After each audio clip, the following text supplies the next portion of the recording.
Good afternoon, Body of Crime listeners. We are here this afternoon to provide you with an update on the Slumber Party Massacre case that we have been covering.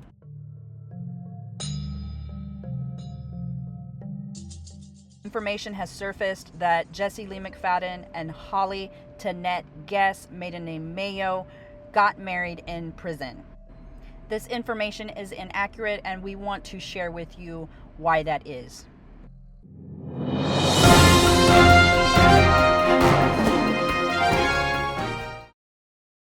The state of Oklahoma requires an inmate marriage request anytime that an inmate wants to marry someone.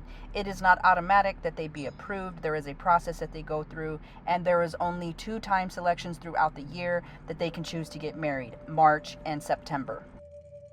As you can see here in their certificate of marriage, Jesse and Holly were actually married in May. There is no indication in Oklahoma State's public records that lists each county that would, at the very least, even if it doesn't show a local jail or a county jail where somebody is incarcerated, it will show whatever the offense is, even if it is a traffic violation. Get a text from him that just said, "No comment, period." Oklahoma State has a policy on inmate marriages. That is what you are looking at here. One of the things in here speaks about the inmate marriage request, which we showed earlier, that is required by inmates to fill out in order for them to even be considered for getting married while they are incarcerated. When we were talking about culpability or possible negligence on the part of the chaplain, what you will notice here on number 4 is that it says the agency chaplain will review the forms and forward the marriage requests along with the inmate marriage request tracking and approval to the appropriate facility chaplain for processing, unless the nature of the marriage request violates restrictions placed on the chaplain by his or her ordaining, endorsing religious organization. The agency chaplain will work with the facility administration and other designated staff to ensure such requests are processed appropriately.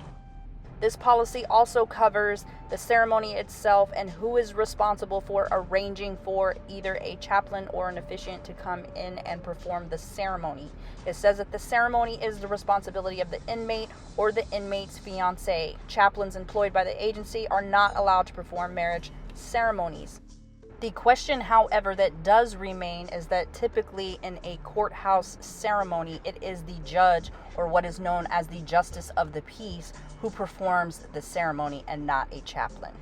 Kenneth Farnham, or Ken, did speak to Erin Christie at another news outlet, and he did tell her that the only time that he performs any ceremonies within the courthouse is when somebody is not available. Same with when there are sheriff's deputies, so to speak, who serve as witnesses. It's just a way to keep things continuing within the courthouse.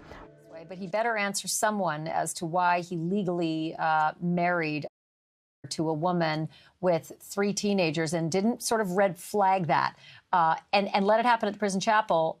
And then one thing that he did mention is that there are no red flag laws that would keep a woman from marrying a registered offender or a chaplain to even know that the person is marrying a registered offender. So there's no background check or anything of that nature. So this chaplain is in no way responsible for marrying Jesse and Holly, nor was he marrying them in a prison or jail setting.